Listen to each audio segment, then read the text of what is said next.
Langzeitversiegelung, diesmal nicht für den Lack, sondern fürs Leder. Deswegen, moin Lars. Guten Tag. Die Problematik ist ja immer, wir wollen jetzt mal aufs Leder bezogen das nicht keramisch oder anders verschließen, weil wir haben dann eine geschlossene Oberfläche und nichts mehr, was atmen kann. Ja, richtig. Ihr habt jetzt eine Lösung entwickelt. Ihr habt das gemacht. Oder was ist der Unterschied? Also es gibt ja Lederkeramikversiegelung auf dem Markt. Ja, es ist keine komplett, also chemisch betrachtet, ist es eine ungesättigte Verbindung. Und die Zurichtung, also der Farbaufbau auf Leder, auf pigmentierten Leder, so wie es meistens in Autos zu finden ist eben auch atmungsaktiv, also eine ungesättigte Verbindung. Und klassische Versiegelungen, die auf dem Markt sind, oder Keramikversiegelungen für Leder, sind eben anders chemisch aufgebaut. Die verschließen die Oberfläche komplett, machen die komplett zu und dann ist eben die Atmungsaktivität weg und dann gibt es gibt es nicht zwangsläufig, aber kann es zu Langzeitschäden kommen und ist halt widersprüchlich zu dem, was eigentlich der Gerber gemacht hat und auch das, was die OEMs, also die Automobilhersteller, ihren Gerbern als Vorgabe geben. Also in diesem Vorgabenkatalog, was muss ein Leder erfüllen, ist eben auch ein Punkt Atmungsaktivität und Schichtstärke, also 60 oder 70 oder 80 μ, je nach Lederkategorie, und eine Atmungsaktivität und die nimmt man dem halt weg. Ne? Also man arbeitet dann gegen den Vorgaben des OEMs. Kann nicht richtig sein und deshalb haben wir mit Top Life lange gebraucht, also 5 Jahre tatsächlich im Labor rumgespielt und bis wir eine Versiegelung hinbekommen haben, die so eine Langzeitversiegelung diesen Begriff auch verdient und gleichzeitig aber eben atmungsaktiv ist, weil die meisten Produkte dann dieses Vergilben als Problem haben, was jetzt beim Fahrzeug wie bei dem wahrscheinlich nie zu Gesicht kommt oder man wird das wahrscheinlich nie sehen, dass es durch UV-Strahlung vergilbt, wenn man so ein Produkt drauf macht, aber vorzugsweise wird man es ja bei hellen Sitzen benutzen und dann würde man dieses Vergilben eben sehen. Das sieht wirklich schlimm aus, wenn man das mal gesehen hat und es war uns eben auch wichtig, dass es 0 Vergilbung gibt und das ist bei Top Life eben auch der Fall. Also atmungsaktiv, auf Wasserbasis, kein Vergilben und es hat nicht diesen Perleffekt, wie man das jetzt von der Keramikversiegelung von draußen erwartet, aber es ist eben auch wasser- und ölabweisend. Okay, sorgt im Endeffekt dafür, und das war ja das Ziel, ein Produkt zu machen, was schmutzabweisend, soweit es geht. Genau, und mit eine echte Standzeit hat. Ne? Also die Lederversiegelung, die haben wir ja schon. Da ist aber die Standzeit sehr variabel, also zwischen 3 und 6 Monate, so ein bisschen schwer greifbar. Und mit Top Life haben wir tatsächlich ein Produkt geschaffen, was in der Performance noch einen Tucken besser ist als die Versiegelung, aber insbesondere eben eine echte Standzeit hat. Da gibt es ja 2 Produkte, Professional und das Normale. Was ist der Unterschied? Bei dem Professional ist noch mal ein Härter drin, der verlängert oder verdoppelt die Standzeit von 12 auf 24 Monate. Den darf man aber nur an geschulte Personen herausgeben oder verkaufen und deshalb hängt da eben eine Schulung und eine Zertifizierung hinten dran, weil wir das nachweisen müssen beim BSR, also Bundesamt für Sicherheit und Risiko oder so, dass wir das nur an geschulte Leute rausgeben. Genau. Aber 12 Monate bei der Standardvariante ist ja auch schon gar nicht mal so schlecht, finde ich. Und 24 Monate dann eben das Profi-Produkt. DIY, mit einem Schwamm auftragen, Profi muss gesprüht werden. Guter Punkt. Wir starten ja heute mit der Do-it-yourself-Variante. Vorarbeit ist wahrscheinlich eine gründliche Reinigung. Ja, es sollte brandneu sein. Ne? Also selbst dann würde ich noch mal mit Lederreiniger mild einmal rüberwischen, um wirklich sicher zu gehen, dass es sauber ist. Genau, es muss sauber sein und es darf auch kein benutzter Sitz sein. Also diese Langzeitversiegelung ist schon für neuwertige Oberflächen gedacht. Also wenn man eine Restauration macht, also wenn das jetzt ein Auto wäre mit 50.000 und man hätte da was repariert oder wie auch immer, dann kann man natürlich auch nochmal Top Life on top packen.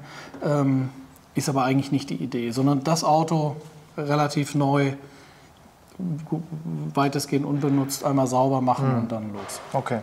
Gut, bevor wir jetzt die Oberfläche versiegeln können, müssen wir sie reinigen. Hast du ja gerade erklärt. Da würde ich sagen, starten wir jetzt mal mit. Dann sehen wir uns gleich am Sitz.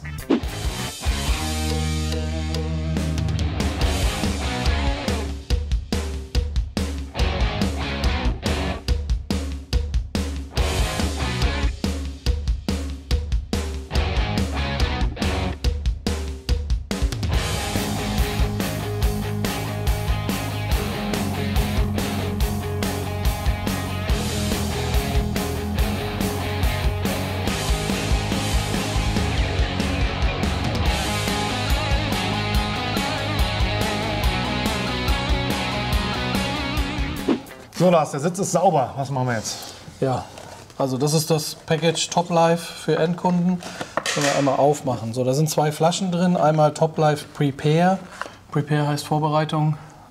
Also ist das Produkt, was man dann nach der Reinigung braucht. Also wie gesagt, das Top Life Coating, was dann hier drin ist eben wasserbasierend. Und wir müssen jetzt irgendwie sicherstellen, dass wir eine Verbindung zustande bekommen auf dem Original.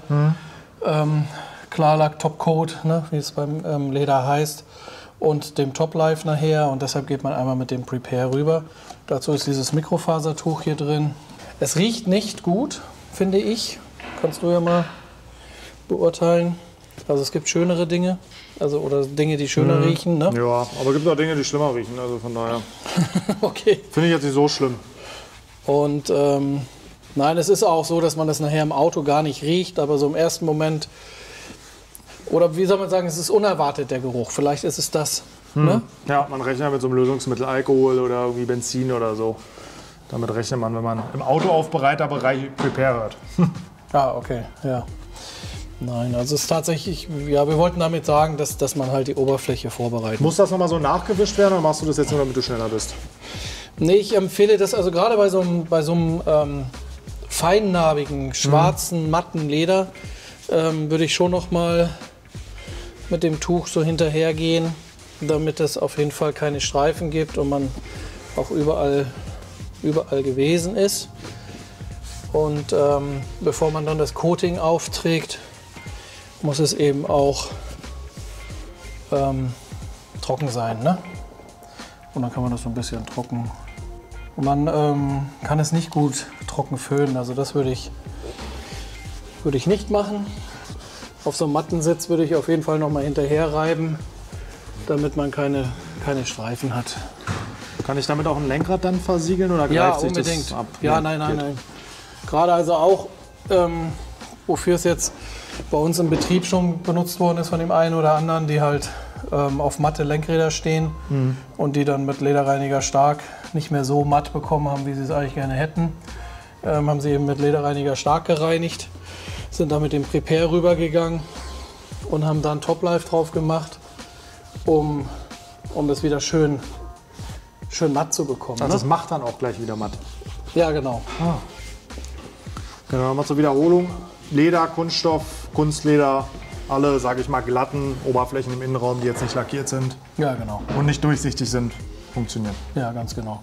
Wobei man bei glatten Kunststoff sagen muss, mit der Schwammvariante, also für den Endkunden, ist das nicht ganz easy. Also da muss man schon wirklich wenig Produkt und sehr gleichmäßig arbeiten, damit es gut aussieht. Okay. Aber es geht. Kriegt man es wieder runter, wenn man das irgendwie streifig gemacht hat? Ja, einfach mit Nochmal Prepare rübergehen und dann ist es weg. Genau, so würde man es auch wegmachen. Wenn man nach einem Jahr das erneuern möchte, dann geht man auch wieder mit Prepare rüber und würde es damit entfernen. Genau, wenn dann alles trocken ist, dann Top Life Coating.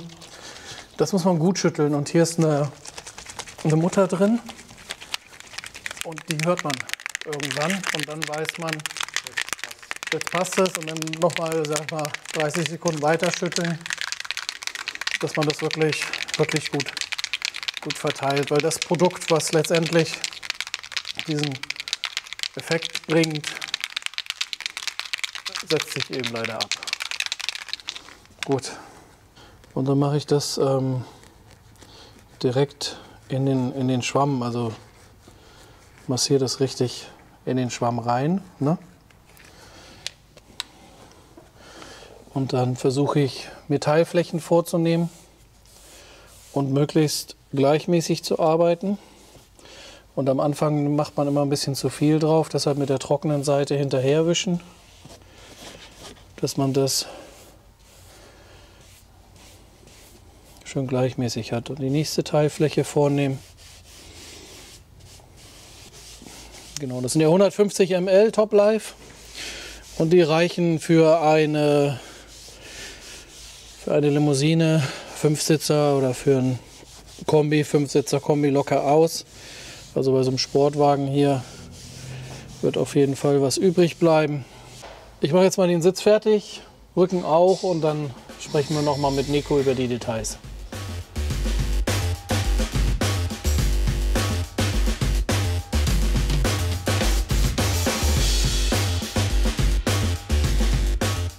Ja, es ist ja noch ein bisschen Restfeuchtchen, ne? Das zieht bestimmt noch weg. Hier vorne ist schon komplett trocken.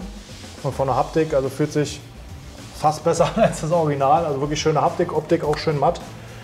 Gefällt mir gut. Lars, jetzt ganz wichtig, auch bei einer Keramikversiegelung für den Lack ist ja nicht mit der Versiegelung alles getan, sondern man muss ja auch noch pflegen. Wie ist das hier bei dem Leder? Wie pflegt man das jetzt? Ja, alle 3 bis 6 Monate mit Lederreiniger mild und einem Schwamm reinigen und dann anschließend die Lederversiegelung auftragen. Ist das Auto dann älter, also 3 Jahre plus, dann Protektor anstatt Versiegelung auftragen. Obendrauf einfach. Obendrauf, ja genau. Das ist das Schöne an dem Produkt, das ist halt nach wie vor atmungsaktiv, nicht wie vorher. Es verliert einen halben Punkt ungefähr an Atmungsaktivität, aber es ist nach wie vor atmungsaktiv und deshalb ist es eben auch in der Lage, Pflegeprodukte aufzunehmen. Und man kann es jetzt behandeln wie vorher auch, wenn es ums Thema Pflege und Reinigung geht. Gibt es einen Indikator, woran ich erkenne, dass das Produkt abgenutzt ist, dass ich es nachlegen muss? Also wenn es anfängt glänzend zu werden, also wenn eine Patina anfängt und es fängt an sich, also wenn es so aussieht, als ob es aufpoliert, dann verschwindet es. Okay, perfekt. Haben wir irgendwas vergessen? Müssen wir noch? Achso, was können wir denn machen, wenn wir jetzt doch mal merken, okay, wir haben es ein bisschen zu satt aufgetragen oder ungleichmäßig, ich habe jetzt Streifen drin, ist schon trocken. Wie kriege ich es wieder weg? Mit Prepare einmal diese Teilfläche wieder runterholen, gut trocknen lassen, gegebenenfalls einen neuen Schwamm nehmen, damit man mit weniger Material nochmal arbeitet.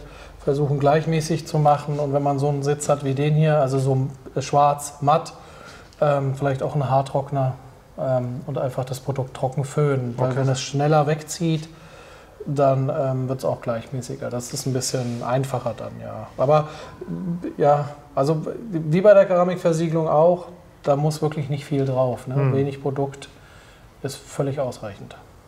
Perfekt. Spannendes Produkt für alle, die sich selber machen wollen, an dieser Stelle. Für die, die sich machen lassen wollen, würde ich sagen, gucken wir uns noch mal in einem anderen Video an. Da ist ja dann noch mal ein bisschen was anderes zu machen. Mir gefällt es gut. Vielen Dank, dass du da warst, Lars, und uns das auch noch mal quasi als erstes hier mit gezeigt hast. Wir haben es selber noch nicht benutzt, war eine spannende Anwendung. Ich danke dir fürs Zuschauen, abonniere den Kanal und drück die Glocke, um kein Video zu verpassen. Das gleiche bei meinem Nachbarn, dem Lars, unter Colorlock auch abonnieren und Glocke drücken. Wir sehen uns beim nächsten Mal. Haut rein. Ciao, Lars. Ja, vielen Dank.